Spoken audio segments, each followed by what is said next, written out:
The winds of change are blowing, the nights are drawing in, and it's beginning to feel decidedly autumnal here in sunny Aberdeen. Welcome to the 18th and final line session in the series. I'm Ronnie Gibson, a scholar performer of Scots fiddle music based in Aberdeen, Scotland.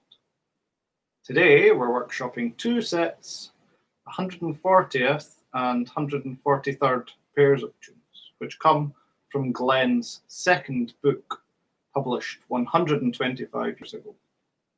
You can download the sheet music you need to take part at Glen Collection 125.wordpress.com, and you'll find a link in the description box. So we're joined by some old friends, Donald, hi, Francoise, Maura, Iona. It's good to have you. With us. You've been with us throughout. I didn't think we'd ever reach this point, but here we are. Anyway, let's not dwell. Set 140. It's a Strathspey reel set. Miss Grant by Daniel McLaren, familiar to us from the past few sessions, and the reel, Mrs. Melvill of Dysart by John Walker. Again, another familiar composer. Right, E minor's the key. A brooding key for a brooding last session. Miss Grant. No ornaments, equal rhythm. Ready, 2, 3, and 4.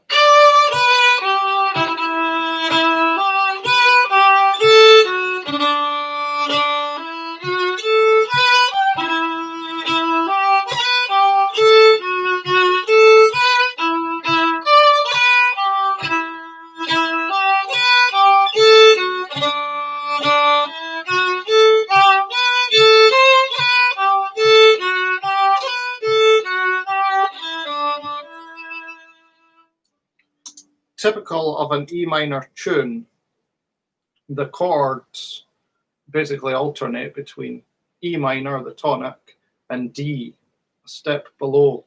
So you find yourself picking out arpeggios a lot of the time. You're sort of noodling around E minor, then you're noodling around D, and then back up to E minor. If it's helpful to think in terms of the shape of the hand, then that might assist you. Let's just try it again. Same thing, no ornaments, equal rhythm, 3 and 4.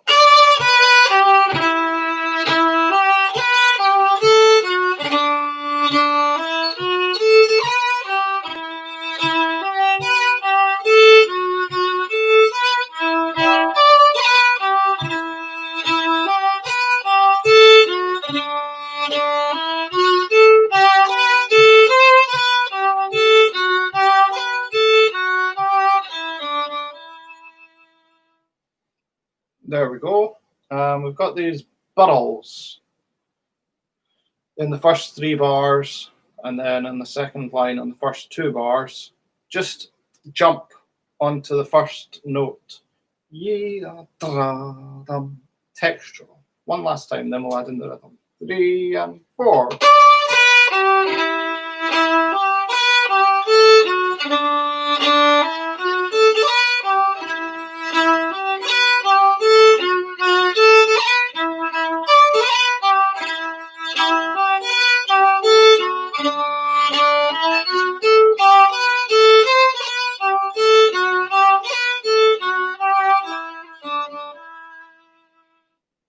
There we go. Okay, now with some rhythm. There's only a few ornaments, but keep those out for just now. We'll add them later. Nice and steady. 2, 3, and 4.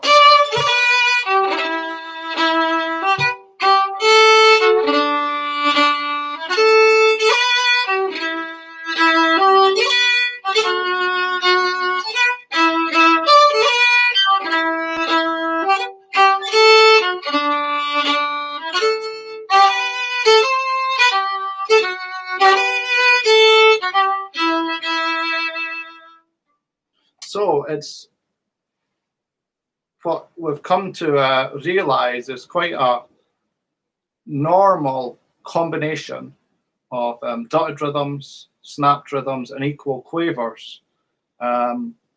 It just means you have to be very particular about your reading if you want to be accurate. And the accurate level of accuracy is a creative choice, of course. Again, with the rhythm. 2, 3, and 4.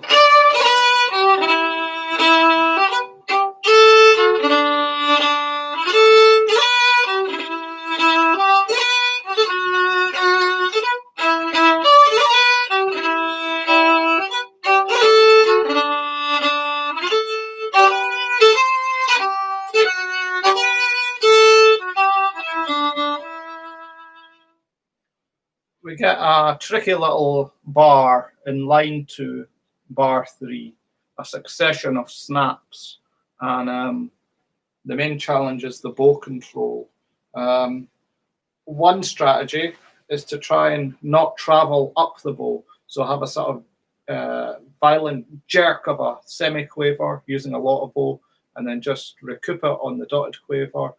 Another jerk. Let's just try that. So we're in line 2, bar 3, with a non-traveling bow. Ready? 2, 3, 4.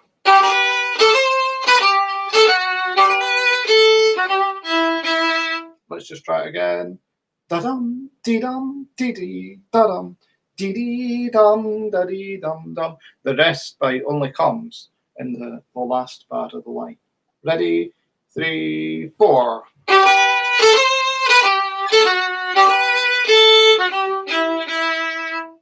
It's a rather violent stroke. This time, start towards the tip and travel. And by the time you get to the last bar, you're sort of able to recoup it. Ready? 2, 3, and 4.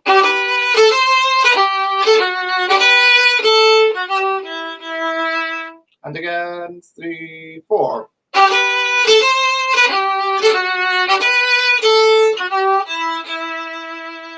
There's more flow about the traveling stroke, but it's up to you. You can make either work. Right, again, from the top. And then we'll add in the ornaments. Ready? 2, 3, and 4.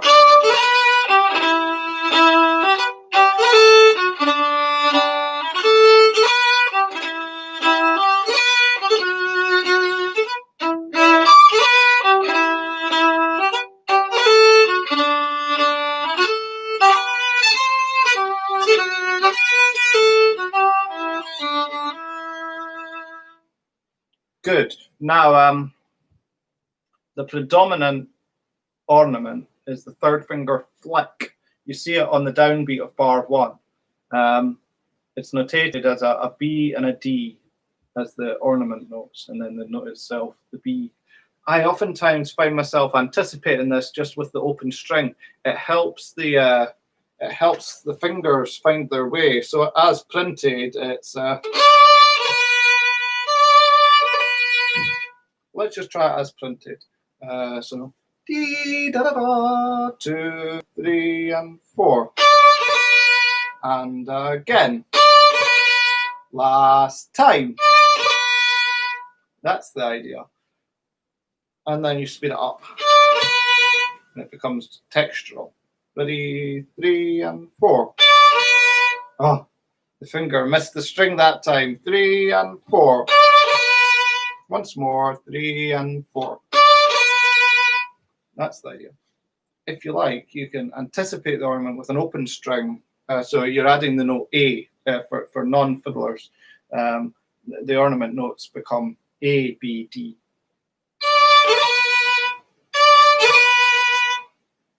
Slow it down first, and then we'll put it together. 3, and 4. 3, and 4. Once more, 3, and 4. And then up to speed. 2, 3, and 4. Last time, 3 and 4. Anytime it comes, you can play it like that if it helps. If you prefer just to play it as it's printed, that's fine too. It comes in bar 1, bar 3, and then in line 2 in bar 1 again. And then the only other ornament is in bar 2, both lines. It's just a B, first finger flick on the fiddle. Okay, nice and steady with the ornaments. I'll play them out and then we'll try it with a more textural approach. Here we go. 2, 3, and 4.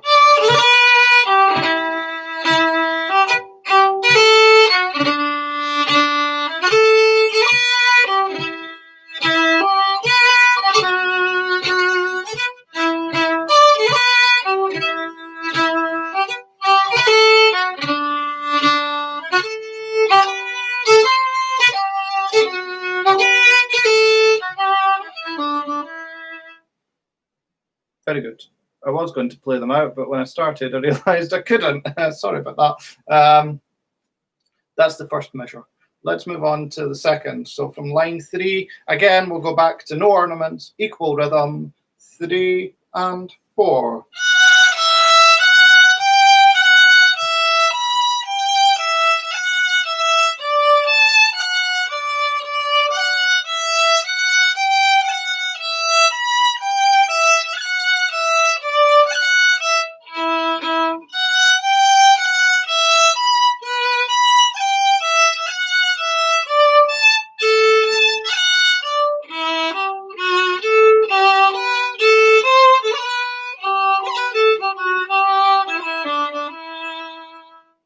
There you have it. There's quite a lot of fourth finger and a few octave jumps.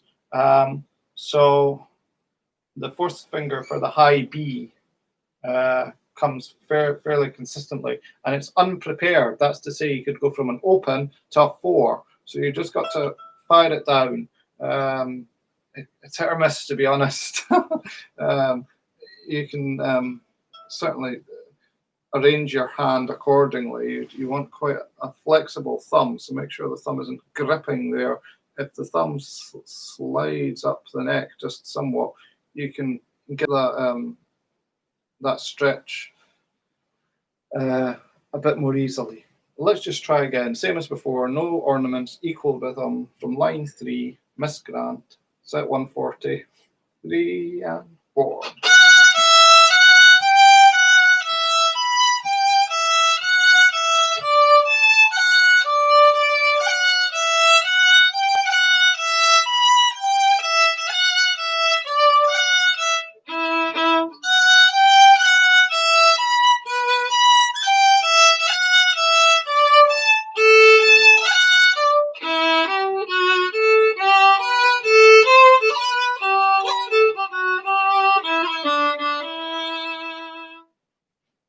Fiddles, if you like, in that last bar. So we're talking line 4, bar 4. If you slur notes 3 and 4, and then 1, 2, 3, 4, 5, 6, 7, and 8. If you slur 3 and 4 and 7 and 8, so that's the first of the first two semiquavers, and then the first 2 quavers in that last group of 3. That might help the bowing a bit. But it's up to you. It works just as well, separate board. I just found myself, once I'd put this up, doing it slightly differently. Never mind. Okay, let's keep it nice and slow and add in the rhythm. Ready, from line 3, 2, 3, and 4.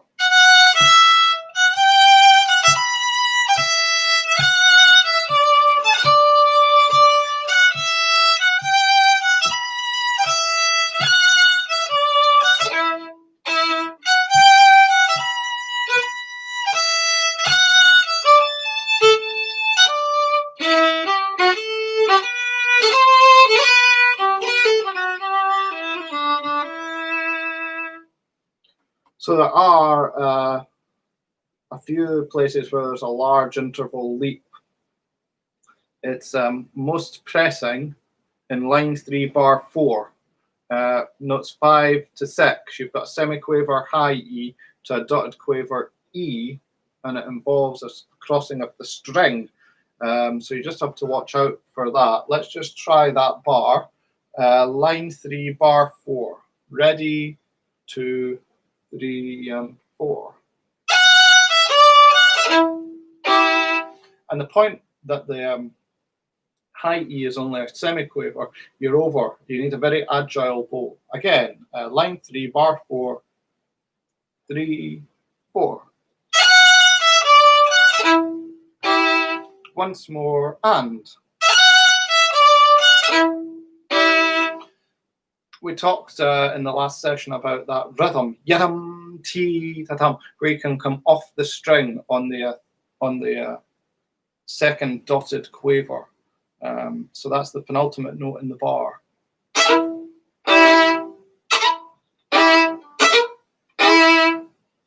We're back on there. We're off on the first dotted quaver. Let's just try it once more. Line 3, bar 4. Da da dee da da. Off, on. Here we go. 3, 4. Last time, and. Something like that, huh? Okay, good. So we're in set 140. We're looking at the strathspey, Miss Grant. We're going to go from line 3 with the rhythm is printed, but we'll add the ornamentation in after this. Ready, 2, 3, and 4.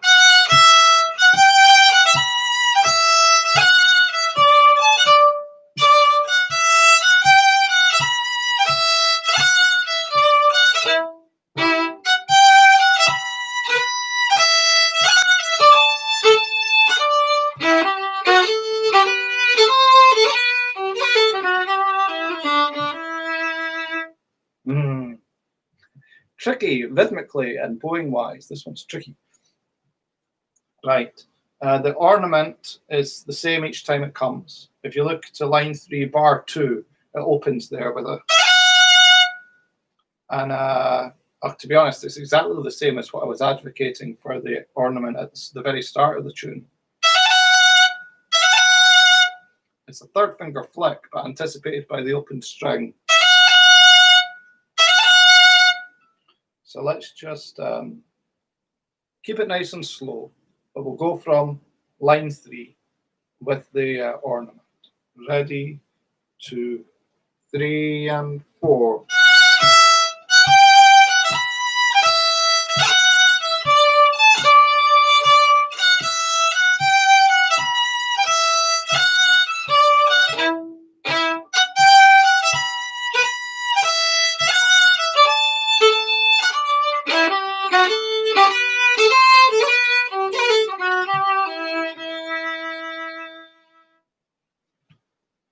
And there you have it. That's the strathspey. Let's move on then to the real Mrs. Melvill.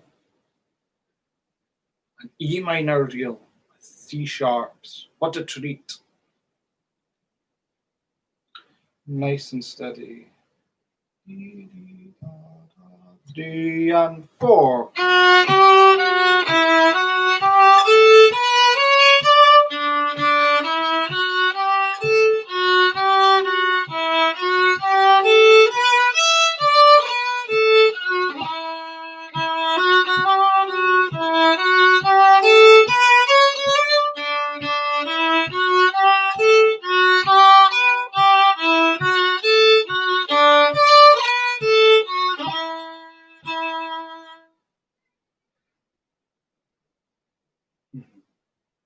There's not too much to say about this.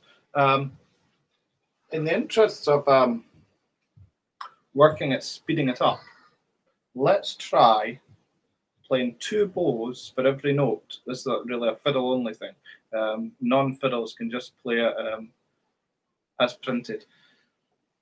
When we get to the crotchet in the last bar of each line, you play 4 bows. Ready? Something like.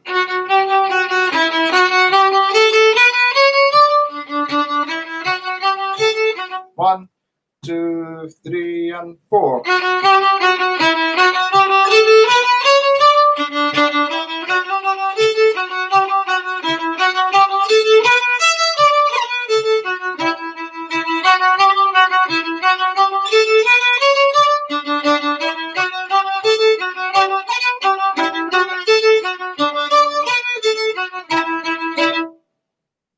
Let's just try that again. It might take a bit of practice to get into.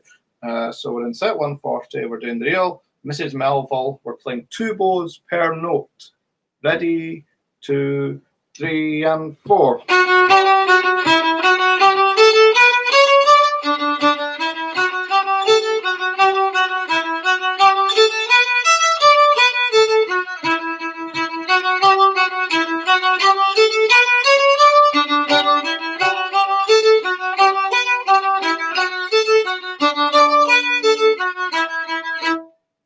Now, I said this can be helpful when it comes to trying to speed up the tune.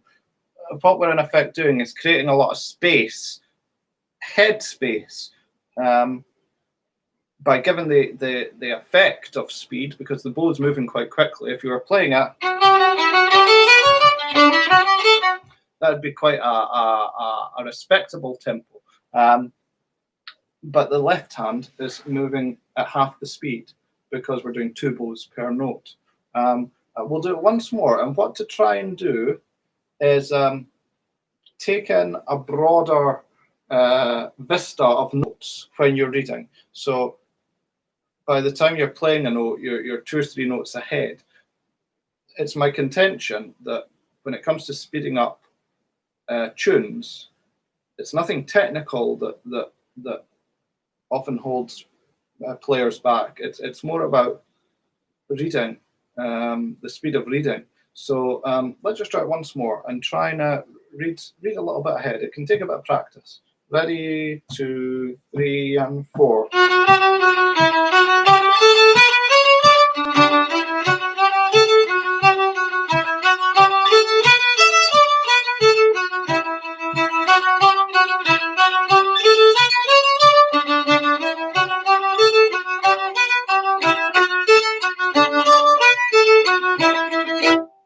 Okay, here we go.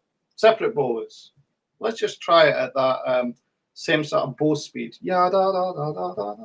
1, 2, 1, and 2.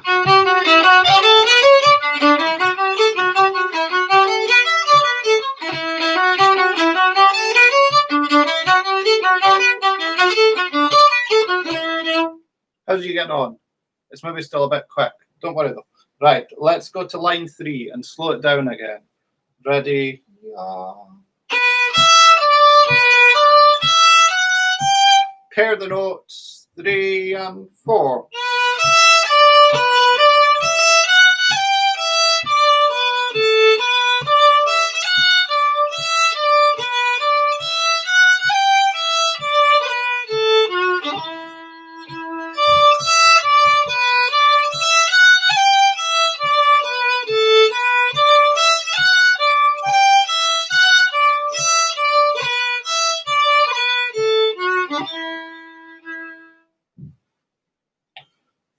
Interesting here. I've stuck to this E minor D chord pattern, but chord players can decide for themselves. You might wish in line 3 bar 2 to make it a chord of G followed by a chord of D. The outline suggests that might work. Nonetheless, the D shouldn't sound offensive. Right, again from line 3, 3 and 4.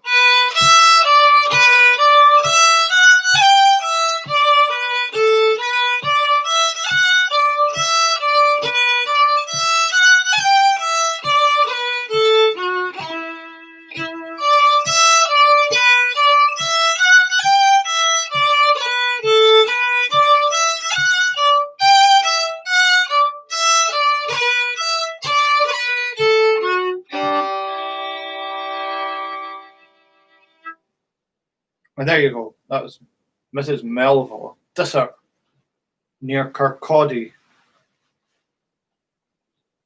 let's give this set a run. 140, the Strathspey Miss Grant, the real Mrs. Melvill of Dysart. The tempo is steady. 1, 2, 3, and 4.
There we go. A rather erratically paced reel, but I think I stopped it from running away. Right, here we go. Same thing, but a bit quicker. 1, 2, 3, 4.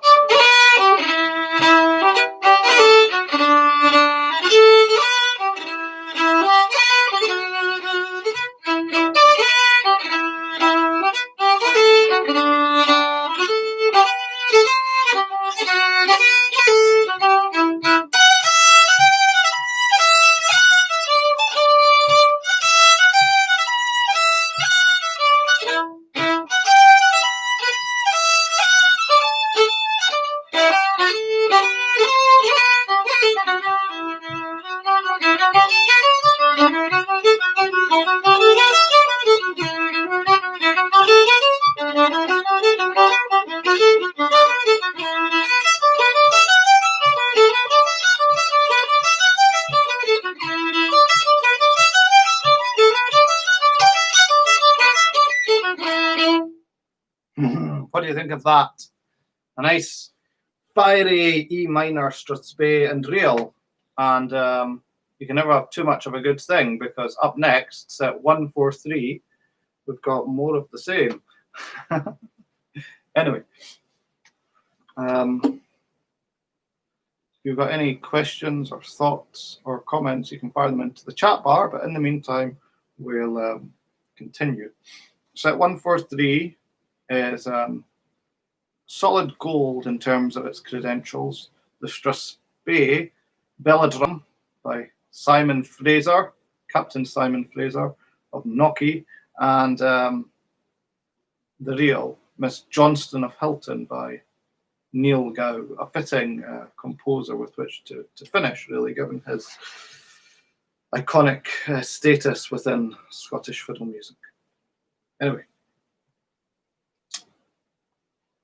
up until recently, I would have pronounced the Strathspey Belladrum, but I heard some discussion of the Belladrum Music Festival on the radio recently. It set me right.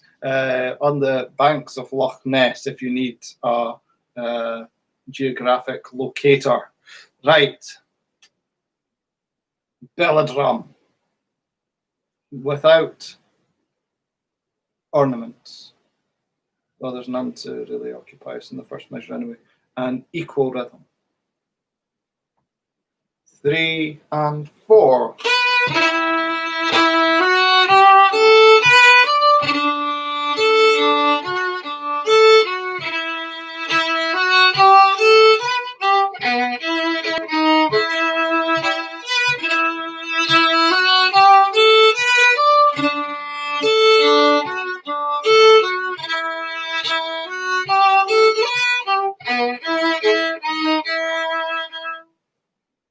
Try, if you can, to play that D sharp at the end there with a high fourth finger rather than a shifting first finger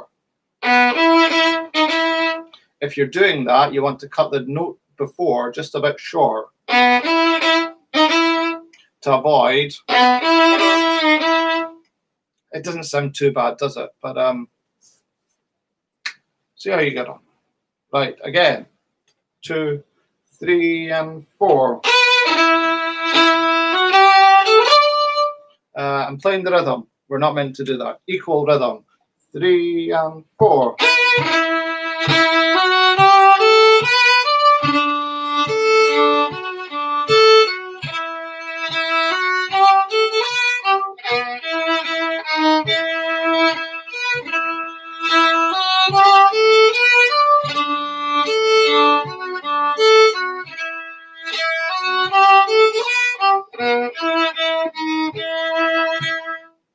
Now, the thing about Simon Fraser's Strathspeys is that they're particularly esoteric, but they work.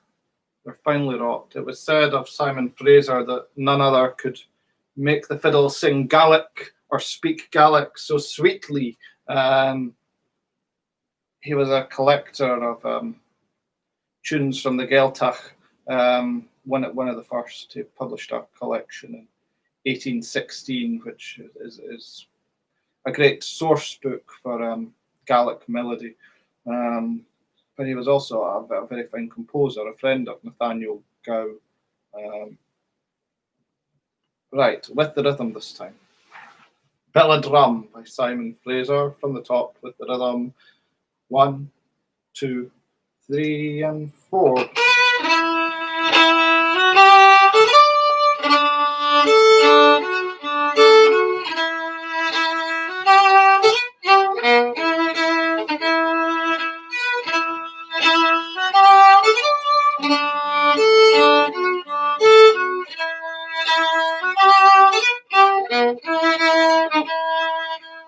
There we go. The rhythm's interesting. We've got this strong dotted rhythm in the first bar. Trum, tum, ta dee, da, ta, da. And then the second bar starts strong. Trum, but then it's broad. Dee, ya, dum, pa, dee, da. And then a similar bar in bar 3. Trum, tum, ta, dee, ta, dum, pum, pee, dum, pa, da, dum. These equal quavers are so emphatic, and you need to play them with a certain lift. Yum ba dee da dum ba dee da dum. Okay, here we go again. 2, 3, and 4.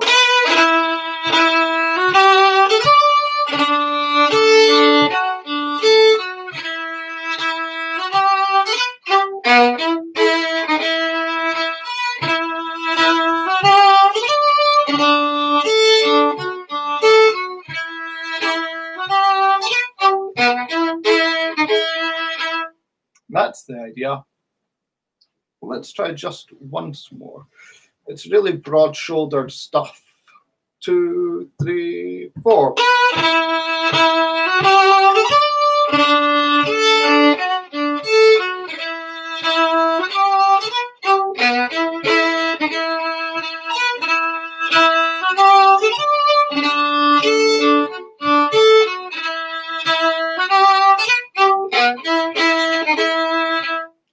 The second bar is really playful in contrast. Then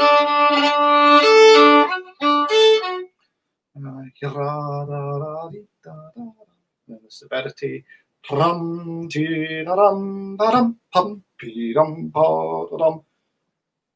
Panoply of different colours and emotions. Last time, then we'll move on. 2, 3, 4.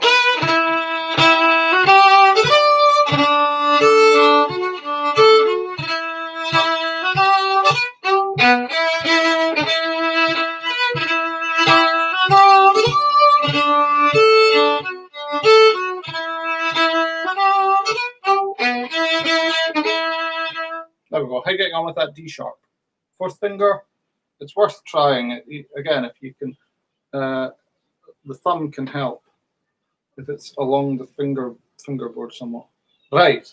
Anyway, second measure. So from line 2, equal rhythm, no ornaments. 3 and 4.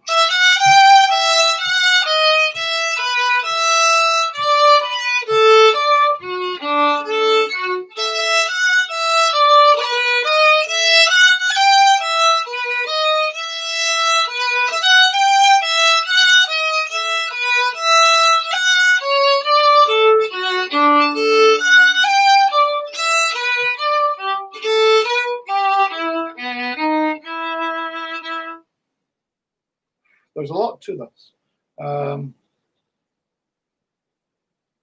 In line 2, bar 4, on the third beat, there's a crotchet E. Don't be tempted to stick a fourth finger on that. It really must be open. Right, let's just do it again. Line 2, 3, and 4.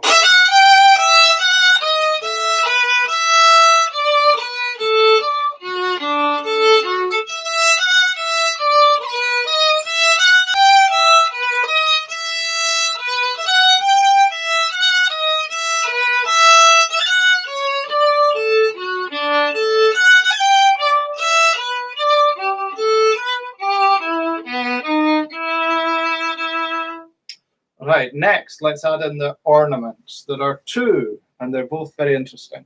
The first comes in line 2, bar 2. It is a mammoth turn with a C-sharp anticipation. And this is all Fraser. It's not me trying to be sadistic.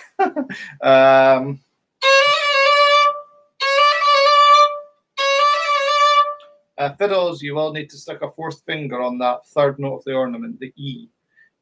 Da da da da da da. Let's just try those notes. So this is the ornaments at the start of line 2, bar 2. Da da da da da da. 2, 3, and again. Last time. Now those are the notes. Fit them in as you can. It's like trying to pack your suitcase for going on holiday, where you've got too much, but you need to get the zip closed. You've got 3 or 4 people sitting on it, and you're just able to, you just hope the zip holds once it's done. Really, did they play all the notes? Doesn't matter. Sounded fairly convincing. 2, 3, 4. 2, 3, 4. If you feel the second finger on the string before you play, it should help. So bow on string, second finger down. 2, 3, 4. Again, 3, 4. Yeah, something like that. 3, 4. There we go. The next one comes in the same line, line 2, bar 4, and it's before this crotchet E on the third beat, which is why I was advising an open string rather than a 4.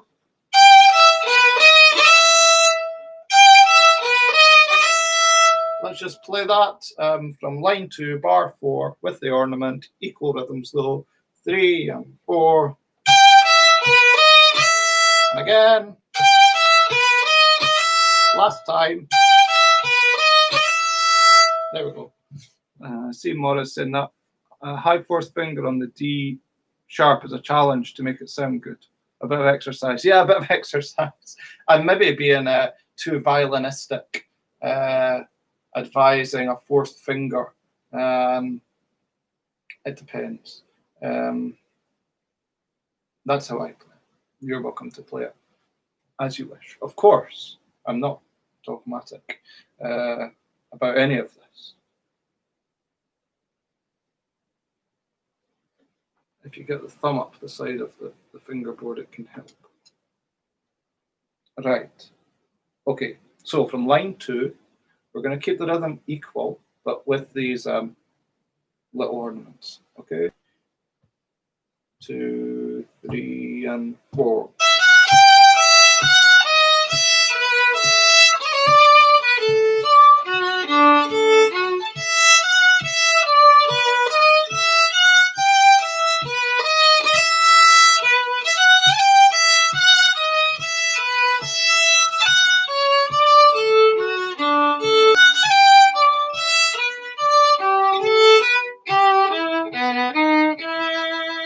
And there, yes, you spotted it, another D sharp. First finger or fourth finger, it's up to you. Let's just go for the beginning again. We maybe won't do it all, but just to have another bash at this turn with anticipation in line 2, bar 2. Ready, 2, 3, and 4.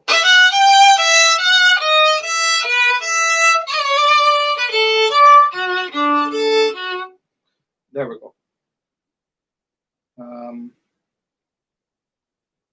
Okay. Now with the rhythm, let's take the ornaments out again, and then we'll add them back in. So, with the rhythm, but without the ornaments. Ready, 2, 3, and 4.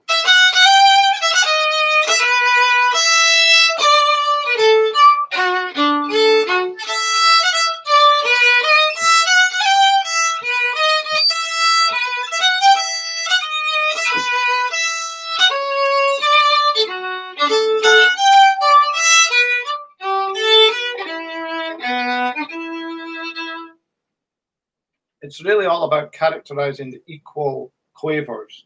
So we've got equal quavers in line 2, bar 2, line 2, bar 3, and then onto line 3, we've got bar 3, a bar of equal quavers. Let's just try again, and then we'll find some way to characterize them. Line 2 with the rhythm, no ornaments, 3, 4.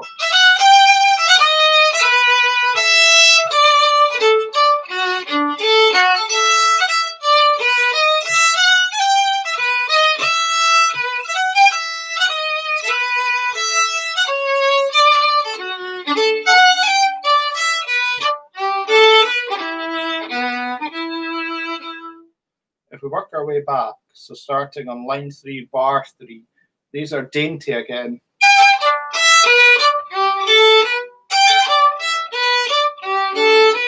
They're paired, but asymmetrically. Tum, ta tum, ta tum, ta tum. Ti, ta tum, ta tum, ta tum, ta ti ta tum.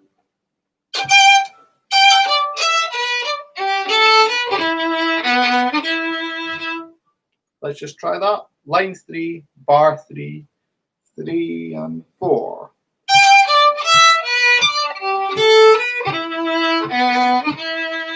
Last time, and 4.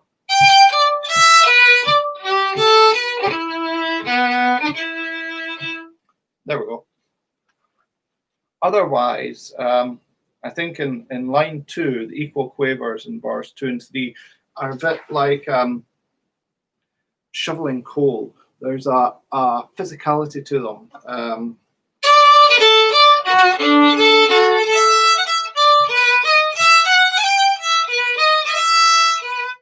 You're stretching them and propelling the rhythm on. Let's try again from line 2, then we'll try it with the ornaments and then move on to video. Ready? This is Belladrum, the Strathspey by Simon Fraser in set 143. We're going from line 2. Ready, 2, 3, and 4.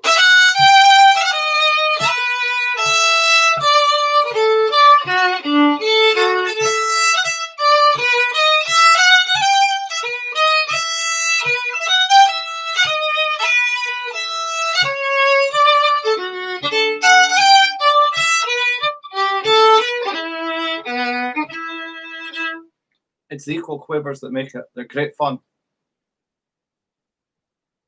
There's a challenge to our composers. Reinstate the equal quaver pair in your Strathspeys, please. They are exciting and fun. Right, again from line 2 with the ornaments. Nice and steady though. 2, 3, 4.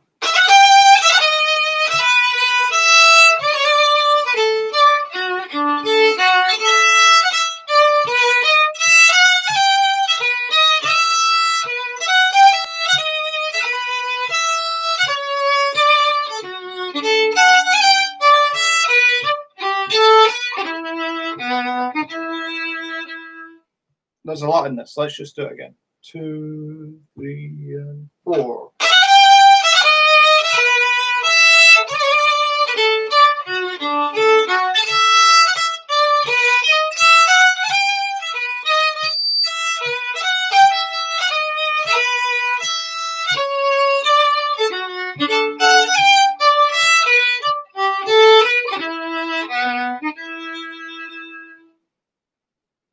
Okay, now if we go straight on to the reel, you'll notice that we end the strathspey in a low E, and then we start the reel on a high F sharp. Fiddlers, it's ending on a low first finger and starting on a high first finger. So you just have to have your wits about you.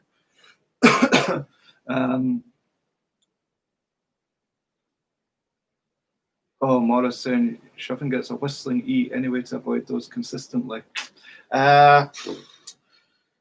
Oftentimes when I find the E string starting to whistle, it's the string that's needing changed. But other times it's just about getting firm contact with the bow. If the bow is just like, it's not fully engaged with the string, it can whistle. But it's a tricky one to resolve. I don't have a silver bullet, but just making sure you've got the bow.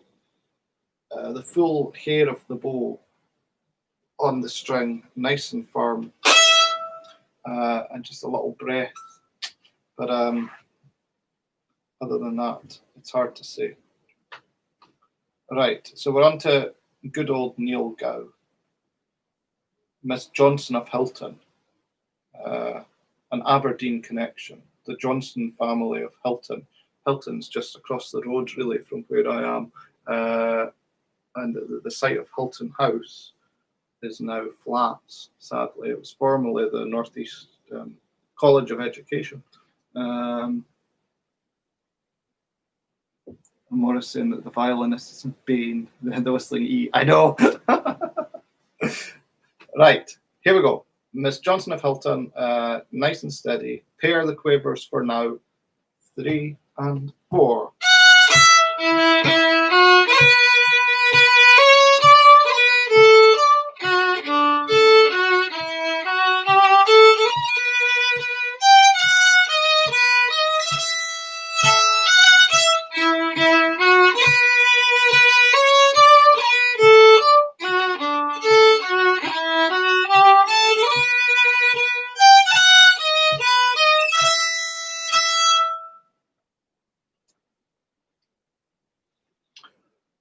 The ornaments here are as in Miss Grant, the BD or B C sharp, depending. Bar 1 B C sharp, bar 3 BD. Again, a little A anticipation can help with that flick. Let's just try again. So we're in set 1 4 3. The real Miss Johnston of Hilton. 3 and 4.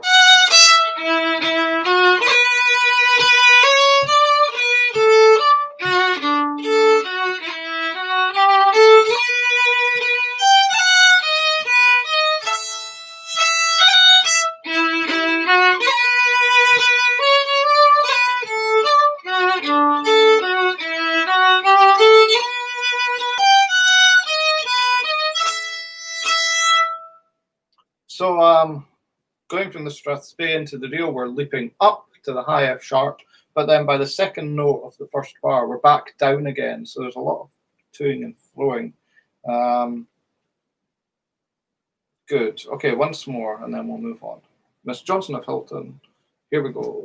3 and 4.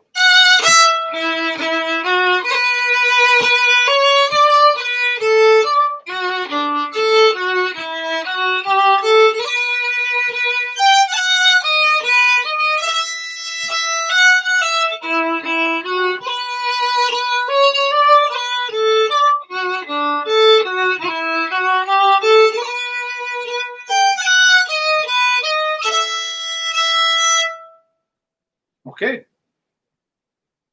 let's take a wee look at the second measure. So Miss Johnston of Hilton, line 2. Keep pairing those quavers. I see Jane's joining us a bit late, but tuning in on a staycation in Moffat. Oh wow, lucky you. I hope the ice cream shop is open. Miss Johnston of Hilton, line 2, 3 and 4.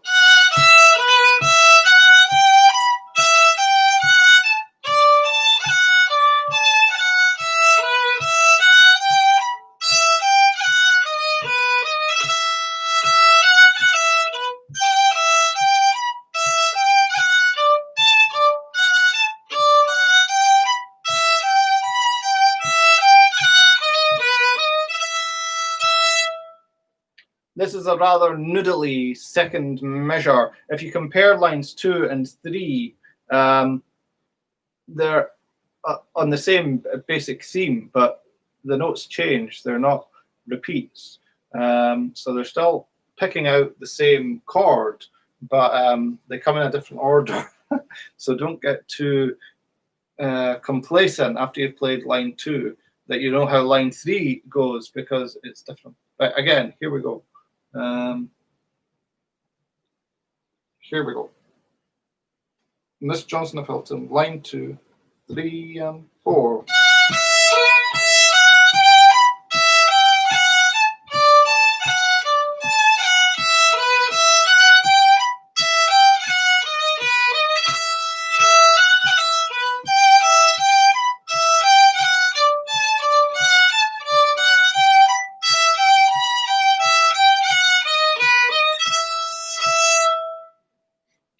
In terms of the voice, I see Jane saying it's a super tune and a super tune. Yeah, it's splendid. E minor tunes. They're most curious and good fun.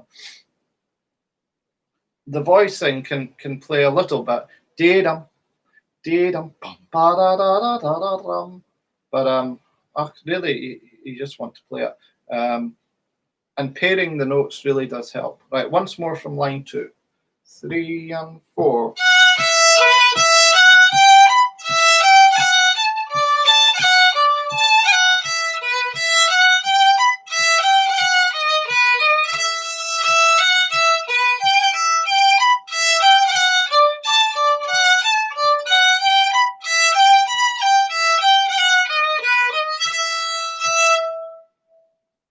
What do you think? I'll just elaborate the phrasing a little bit.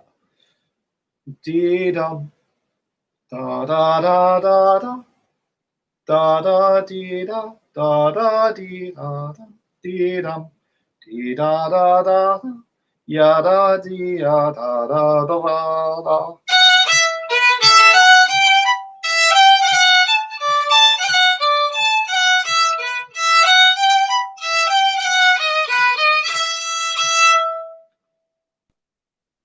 Once more, and then we'll be ready to give it a run. We're set 1, 4, 3.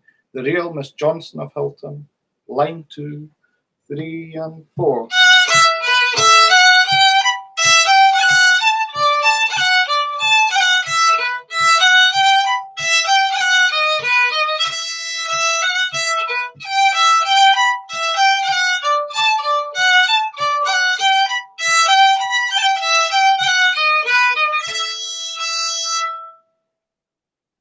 Okay.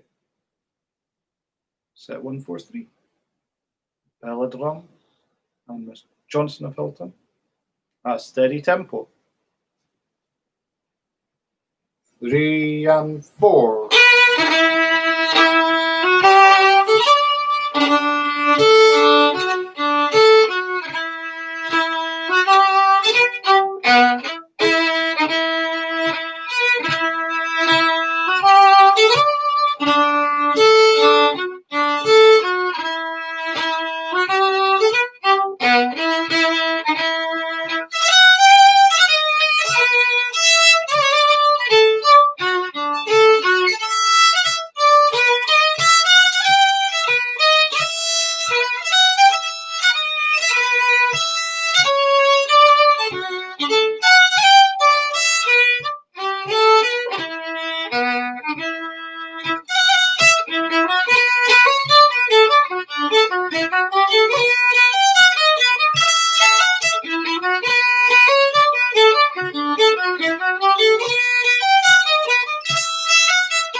Something like that, huh? And again, faster. 1, 2, 3, 4.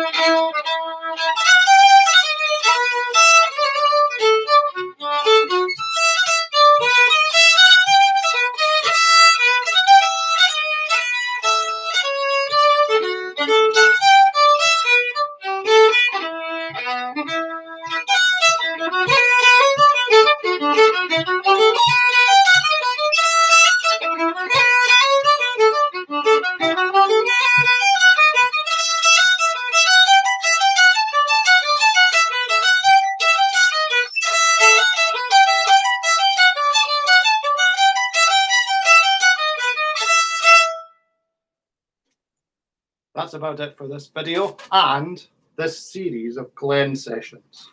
Over the past 18 broadcasts, we've workshopped 36 sets. That's a spectacular 72 tunes, including 36 reels, 33 strathspeys, and 3 jigs. Altogether, about a quarter of the total in Glen, so a great achievement, well done. Thank you for taking part and for joining me on this exploration of the Glen Collection. Here's hoping it isn't too long before we can meet in person again and share a tune. But in the meantime, take care and keep playing.